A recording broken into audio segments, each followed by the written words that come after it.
Hey everybody, a quick note before we get into today's video. I just wanted to let you all know that throughout the recording of this video, I was messing with my camera and my audio setup to try to find something that both sounds good, looks good, and doesn't require hours of editing in post to try to make it sound decent.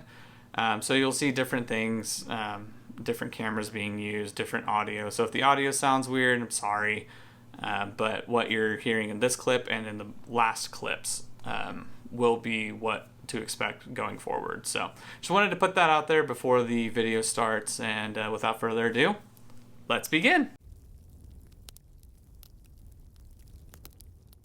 Hey YouTube, it's your boy Michael, and welcome back to my channel. So it's been a while since I've done a reading vlog, but for this one I thought I would try something that I think will be really nice. I've been kind of delving into pretty heavy sci-fi, pretty dark stuff with the Locked Tomb series, and I think I just need something to cleanse my palate and kind of just, you know. Honey, you've got a big storm coming. So I thought that I would read a pair of books that two of my friends have recommended very highly. And it feels good that I'm getting these recommendations without kind of asking for them, because it just means that they know that I care about books, they care about books, and whenever they were reading it, they thought about me. So that feels cool. So let me give you a small introduction. The first book that we will be reading, and I'm kind of scared, but here we go, is called Before the Coffee Gets Cold. This has been on my TBR for a long time. Allison Pages, if you guys are familiar with her channel, has talked about this book ad nauseum, and that's what initially put it on my radar, but it was my friend, Seth. I've talked about him before on the channel. He also recommended Convenience Store Woman. He texted me randomly one day and goes, "Hey, funny book reader man, you want to cry over a book halfway through?" Which of course I said, always. And he told me to read Before the Coffee Gets Cold. I've heard some things about this book. If you know, you know. And you probably know the ride I'm about to get on. I'm definitely looking forward to it. I think a little bit of wholesome, a little bit of sad is kind of what I live my life on. The second book that I'm reading is on my Kindle. It's called The Traveling Cat Chronicles. This book is also a translated fiction. This was recommended to me by another friend of mine. He recommended this to me through his travels in Europe. He said that it was a very good book, and that it was really wholesome, and that he enjoyed it a lot and thought that I would enjoy it as well. And that's all I needed to hear. Based on those two recommendations, this is what we will be reading. I don't know anything about The Traveling Cat Chronicles. I just bought it purely based on my friend's recommendation. Same thing with Before the Coffee Gets Cold, but that was already on my radar. I'm going to first begin with Before the Coffee Gets Cold, and I will update you all as I work through this.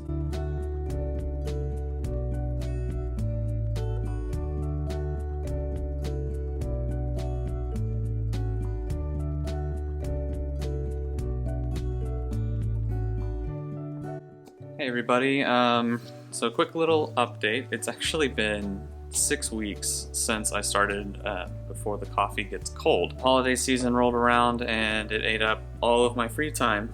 And like I discussed in my previous video, I've been so busy just being a parent, being in the moment and everything, that I just haven't had much time to read. So, but I thought I'd go ahead and give you all an update.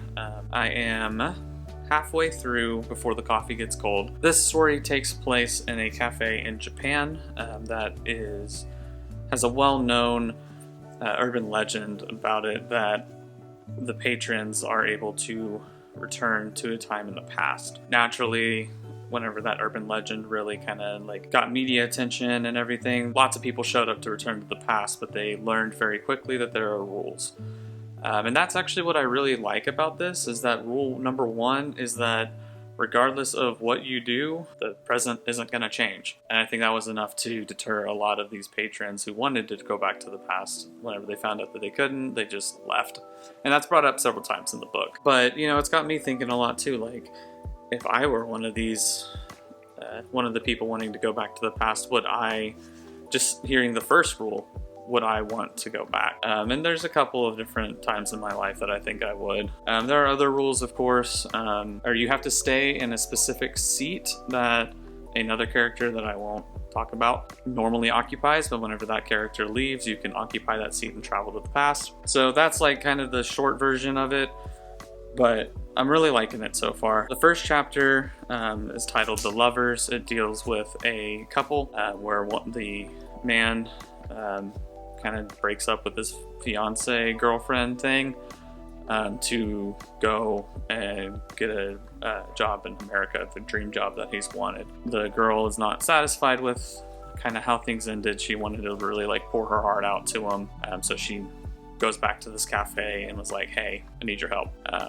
And I won't spoil anything more from there. The second chapter is called Husband and Wife. It deals with an elderly couple and the effects of Alzheimer's, which is probably like my greatest fear in life, is forgetting the people that I love and the people that make me kind of who I am, you know? Hopefully it's not going to be a thing for me. It doesn't run on my side of the family, but you know, I've seen people just kind of waste away to that god-awful disease, and that just, oh man, it scares me. It really does. So yeah, those two, the first one was a little heartwarming, kind of bittersweet.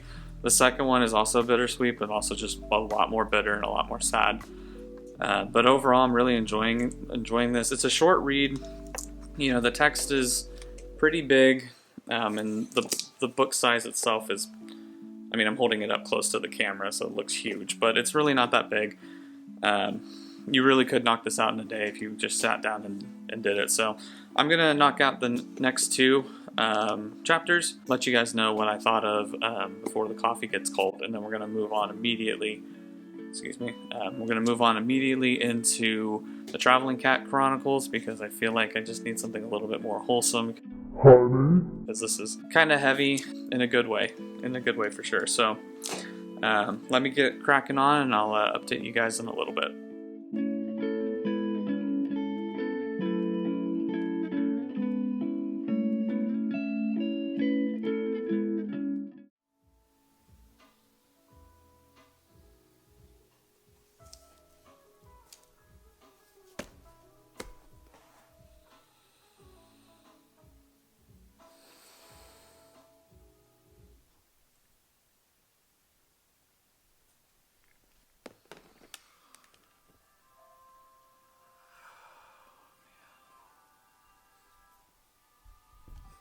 Hey everybody, hope you enjoyed that little reading montage and live reaction to the ending of Before the Coffee Gets Cold.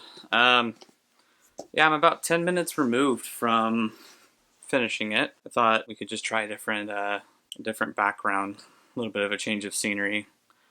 But yeah, your boy is not okay. I have one regret with reading this book, and it's that I didn't read it sooner. It's thought-provoking, it's emotional. Some of the things are pretty hard to go through, at least for me. But I'm really glad that I read it. You know, it's really kind of helping me kind of put some things into perspective, and like I said, it's really thought-provoking. I liked what this book did because it consists of 4 chapters, 4 little, basically they're short stories of different people going into the past for various reasons. So yeah, there's rules for time travel in the series, and I think that what Toshikazu was able to do is just build on the world and build on the larger story with these 4 individual stories.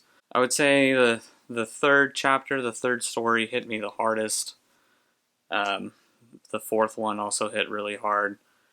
But I think what I appreciate too is that the first chapter does a lot of the setup so that you can actually enjoy and experience what the characters are feeling when they time travel later on, because you can kind of skip over all the nitty gritty. I don't tab much anymore, but I did underline one thing that I do want to share with you guys. It just says, water flows from high places to low places. That is the nature of gravity. Emotions also seem to act according to gravity. When in the presence of someone with whom you have a bond and to whom you have entrusted your feelings, it is hard to lie and get away with it. the truth just wants to come flowing out. This is especially the case when you're trying to hide your sadness or vulnerability. It is much easier to conceal sadness from a stranger or from someone that you don't trust. Yeah, it was just, it's very good. I'm really glad that I started my 2024 off with this book. It's really short. It's 272 pages, which does kind of sound like a lot, but I knocked out 2/3 of this in like a couple hours. Like I said, the text is pretty big. The book itself is small. I would really, really highly recommend this. This was recommended to me by my good friend Seth, who I've talked about on the channel before with my review of Convenience Store Woman. He also recommended this to me. It was on my radar anyway, thanks to Allison Pages. She said that Before the Coffee Gets Cold is one of her favorite books ever. And yeah, I agree. It's very much skyrocketed up there in some of my favorite books that I've ever read. So yeah, we're definitely starting off 2024 very, very strongly. And if you can get your hands on this, I would highly recommend it. I really think that you would enjoy it, and I can't recommend it enough. So definitely going to rate this 5 out of 5 stars. It has like just crushed me in the best way possible.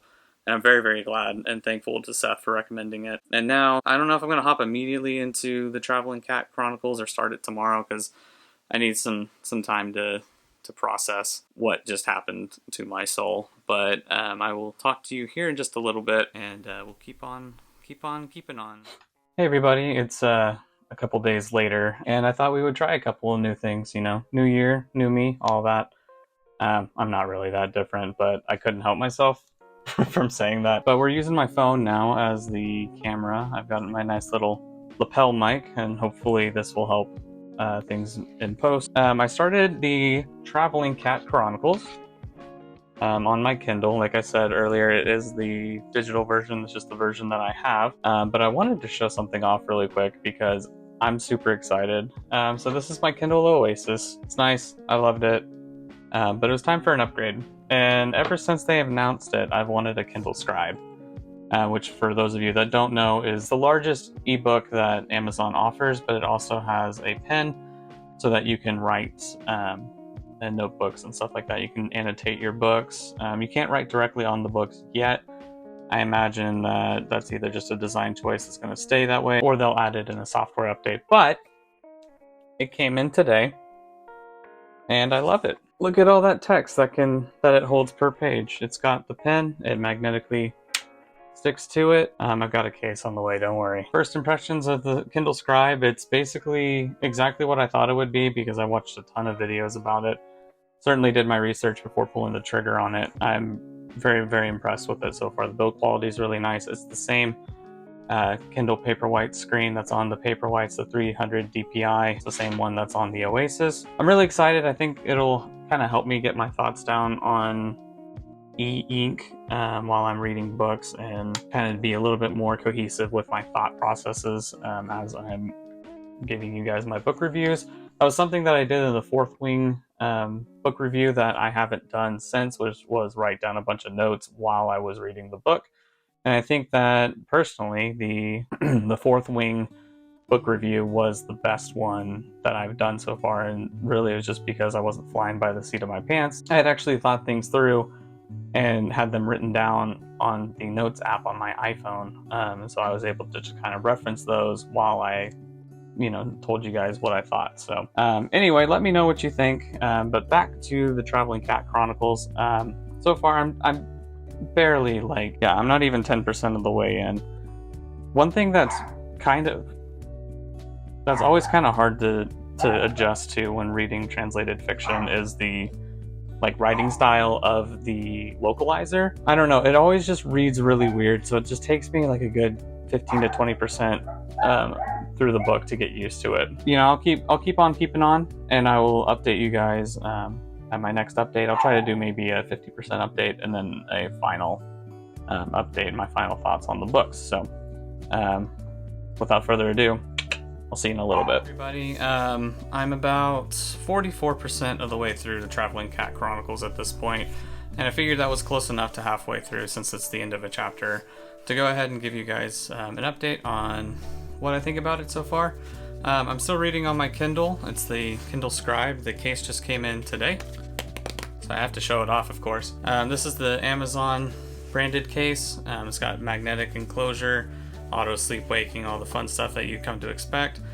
But I do like how it kind of magnets into place here. It gives you a nice reading angle, or a writing angle rather. It can sit like that, but it can also sit like this on your table, and it is a nice reading angle, especially with it being a touchscreen. Being able to use the pen as the page turner is super nice. And then one thing that I do actually like about this case so far is the Kindle doesn't snap in just like you would expect with with your phone or whatever. It actually magnets in. It uses these little nibs on the back here, here and here. They help the scribe grip the table while you're writing, but they're also magnets. So it just snaps right in, and you're good to go. One thing I'd seen about this particular case is that it's not super protective if you're going to drop it. But it seems like the engineers at Amazon kind of made that a deliberate choice. I think what they were trying to kind of get you to do is to take it out of the case for longer reading sessions. And I can see why they would want you to do that. Because with a device this size, I'm used to I don't know where it is, but I'm used to my Oasis, which I could hold with one hand. This one I can also hold with one hand. It's, I've got big linebacker, tight end, football man hands, but not everybody has those. But even then, for longer reading sessions, I'm still holding it like this, much like I would a hardcover. And speaking of, I just wanted to give you guys a size comparison. I've got my copy of Tomorrow and Tomorrow and Tomorrow. One day I'll read this. You'll see here in just a second, or rather in a little bit, what I'm planning to do with my TBR for 2024. So I'm going to take the pen off, and then let's just line everything up. So now we've got the Kindle sitting in front of Tomorrow and Tomorrow and Tomorrow, and you can see that really the width of the screen is about the width of this. And then on top of that, you got a little bit of overhang, and of course it's much, much, much thinner. It's also a lot lighter. So I'm just having to get used to the size, but overall I'm pretty impressed with it. The writing aspect of it is super nice, and actually writing on it feels like I'm writing on paper, which is something that I really appreciate. Enough about that. I just wanted to give you all a update on my new shiny technology toy, because I can't get enough apparently. But yeah, I'm about halfway through the Traveling Cat Chronicles, and honestly at first I didn't read anything about it. My friend just recommended it, and I bought it right off the bat. Didn't even read the synopsis, nothing. And I'm kind of enjoying that, actually. I kind of like just diving right in without thinking anything of, or letting the synopsis or the back of the book or whatever you want to, the excerpt that tries to hook you in. I notice that I get a lot of biases that are wrong a lot of the time. And so now diving right in, it takes a while to kind of understand the layout of the book. It's nice. I'm enjoying trying to figure all that out all at once. It's nice to just kind of expand my horizons a little bit. Just based off of the title of the book, I thought it would just be this cat in Japan goes on this big giant adventure, and other characters would be other animals and stuff like that. And no, not really. I think the focus of the book is more on his owner, Satoru. I don't know if I should say it with a Japanese accent or not. I did learn about this much Japanese at one point. But anyway, I thought it would be more about this cat, hitchhiking or whatever, just traveling all around Japan. And he's traveling all right, but he's traveling with his owner. I'll give you just a little bit, because like I've said in my previous videos, I want you all to read this yourself if this seems interesting, because it's good to me. The cat was a stray at one point and gets hit by a car and breaks his leg. There was one human that showed him kindness and gave him food, and that was Satoru. And the cat goes to him for assistance. Satoru loves cats and takes him to the vet, gets him all patched up, and then they end up living together for about 5 years. And that's the prologue. The rest of it is due to circumstances, and at this point I don't know what those circumstances are, and I don't know if we will be privy to that information by the time the book is over. But Satoru is having to find somebody else to take care of his beloved cat, Nana. He's named the cat Nana due to the hook on his tail looking like the Japanese character for the number 7. And his previous cat that you learned had a huge impact on his life was named Hachi, because the markings on his forehead looked like the Chinese character for the number 8. That's kind of like the big thing. The book kind of goes through like Satoru and Nana will go to this location, meet this person from Satoru's past, and you kind of get like a flashback and explain like how these two characters met each other and how they've kept up as they've grown up into adulthood and everything. And then you get the cat's perspective on all of this, and I have to say the best part of the book is the cat's POV. The changing in tone, the writing style, everything changes whenever it's the cat speaking, and it's hilarious. He cracks me up every time that I'm reading it from his perspective. So but yeah, I'm about halfway through. The Kindle says I'm 44% of the way through. It should take me about a little bit less than 2 hours to finish. So with all that said, I'm gonna crack on reading this, and I will update you guys whenever I am done. So catch y'all in just a sec. Well, I finished the book. Firstly, sorry about the hair. I'm just having a weird hair day and didn't feel like putting on a hat or pulling up the hood, I guess, but this is a huge hood and it's ridiculous, so, you know, we'll just pretend that my hair's not doing weird things while we discuss this book, shall we? Yeah, so last night, actually, I finished The Traveling Cat Chronicles, and, you know, I was going to film another reaction to the ending, much like I did with Before the Coffee Gets Cold. But your boy was just sobbing. I think this is the first book that's ever like made me like cry big man tears just streaming out of my face. This is a book that's gonna stick with me for a really, really long time. I was just telling my friend who recommended it to me that, you know, my bookshelf is organized. The top shelf is like my favorite books. And I told him that I was considering getting a physical copy of the book just to put it on that bookshelf. And there is no way to fully discuss how I feel about this book without getting into spoilers. So just a heads up there, if you want to go into this blind and read it for yourself and have an impact that way, then I'll put up the timestamp where we kind of get into the general feelings and spoiler-free options. So I'll give you 3 seconds. I'll go 3, 2, 1, go, and then we'll get into spoilers. So 3, 2, 1, go. So about the main character's Satoru's circumstances, I called it. I sent a message to my friend on Discord saying, "Does he have cancer?" And I just put that there as it's just like a marker. That was my official guess. One of the characters was saying like, "Oh, I heard that the parent company of the company you work for is laying off people. Are you part of those layoffs?" And Satoru was like, "No, I'm not. You know, everything's cool." You know, despite him looking for a new home for Nana, or there just always was like something not right, either with like the different animals where Nana was going to live, or it never worked out. And Nana always ended up staying with Satoru. You know, there were just a couple comments throughout the book where I was like, something's up.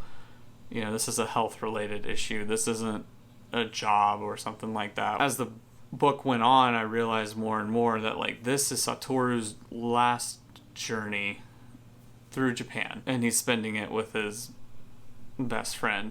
It was a really special kind of book to sit there and read how the cat impacted Satoru's life just as much as Satoru had impacted Nana's life. You know, and I related a lot to Satoru that way because I have a cat, Jasper. He was my childhood cat, and in 2015 I had to take him to the Rainbow Bridge, as it were.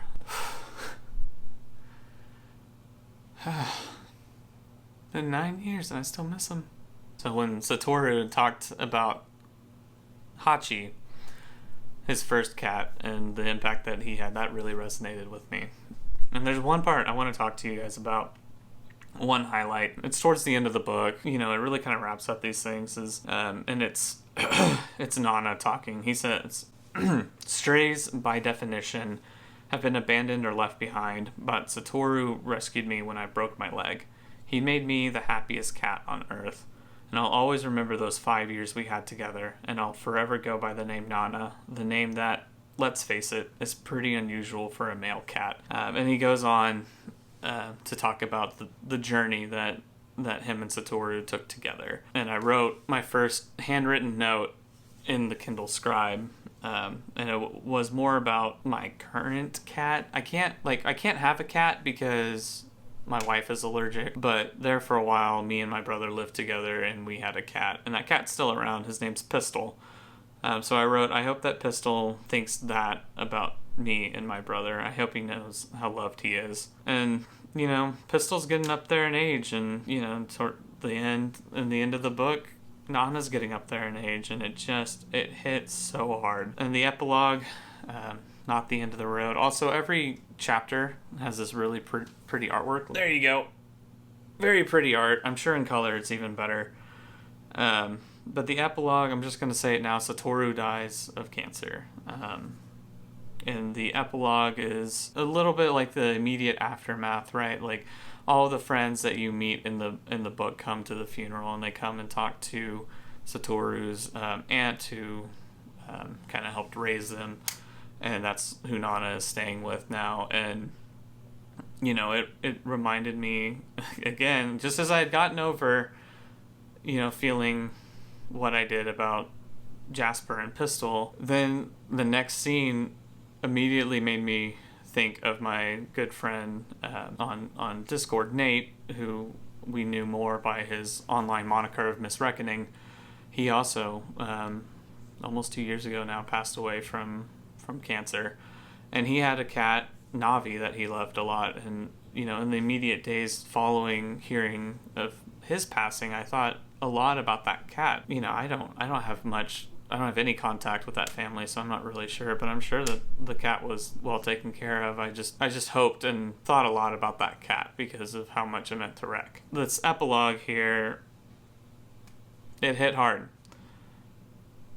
And then the last thing in the book, like I said, Nana's getting up in years, and he talks about frequently having dreams where he meets Satoru, and they talk and they catch up a little bit in this field of flowers. And it's, you know, a beautiful mental image. At the very end, Satoru's like, "Hey, you know, don't you think it's time to come join me?" Or Nana says, "No, not yet. I've got this kitten that I want to help kind of like learn how to be a real cat." But the very last thing in the book, and again, this is huge spoilers, and if you're here, you're here for it. My story will be over soon, but it's not something to be sad about. As we count up the memories from one journey, we head off on another, remembering those who went ahead and remembering those who will follow after. And someday we will meet all those people again out beyond the horizon. And I just hope that the pets that I had growing up, that they knew how much I loved them. The pets that I have now, I hope that they know how much I love them. And the pets that I will have, the same thing. You know, I'm a big animal lover at heart. Whenever I was a kid, I wanted to be a veterinarian. But, you know, I came to the realization that a big part of being a vet is being merciful in a lot of ways, and, you know, going ahead and putting animals down. And, you know, once I kind of made that connection, I just couldn't do it. So even at a younger age, I knew that animals are a soft spot for me, for sure. The only books that have ever made me cry have been the Traveling Cat Chronicles and Amazing Gracie, which I read in like 6th grade, so like 2006-ish. I got it as a birthday present. It's actually a pretty good book. It talks about the founding of the Three Dog Bakery, which is a pet treat store kind of thing. And it was really good, but like every animal book that I've ever read, the dog dies at the end, and it just gutted me. And the same thing happened with Marley and me. Except I could see it coming from a mile away this time around, and I stopped halfway through because I was like, I can't do this. I have a soft spot for animals, and, you know, they're not here for as long as we are, but the ripple effect of their life carries on, and I miss them. I miss the animals that I have sent across the Rainbow Bridge, and I miss them. So yeah, to say that the Traveling Cat Chronicles has made an impact on me is an understatement. Heck, it made me cry. It's getting 5 out of 5 stars. Even if you sat through the spoiler portion, I would really recommend giving it a read. Reading translated works is a little different because you're having to kind of adapt to the writing style and the storytelling aspect, but I kind of like how the author presented the whole story. You know, you kind of learn about Satoru in the present, and then you learn about him in the past, and then you get the cat's reaction to everything and his point of view, and it's a very, very well told story, and I think that the translator did a really good job as well, because Japanese and English, you know, they don't play nice together, so I'm sure translating it and getting the feelings and everything across, you know, that can't be easy, right? I can't recommend this book enough. And I'm very, very thankful that it was recommended to me. So with that being said, let me go ahead. I've spent too much of your time already, I'm sure. Let me just go ahead and say thank you for watching. Thank you for spending time with me as I read more books. And you know, just kind of I get to reminisce, and sometimes I get sad. But that's okay. Let me know down in the comments if you guys have had any good recommendations that any friends have given you or anybody's given you that you think that I would like. I'm all ears. It's always good to get book recommendations, and especially those that are from people that know you really well. I feel like they hit extra hard. You know, be warned. The people that know you and are recommending these books also know you. And it can come back to bite you, and then you spend like an hour after putting your kid down just weeping. You know, I'm really appreciative to both of them for these recommendations, and you know, we'll keep on keeping on with this channel. You know, I'll update you whenever I can. But yeah, let me know if you have any recommendations for me, or any comments or anything. You know, do all the algorithm things, like, subscribe, comment, share with your friends if you'd like, and I'll catch you guys on the next one. Bye!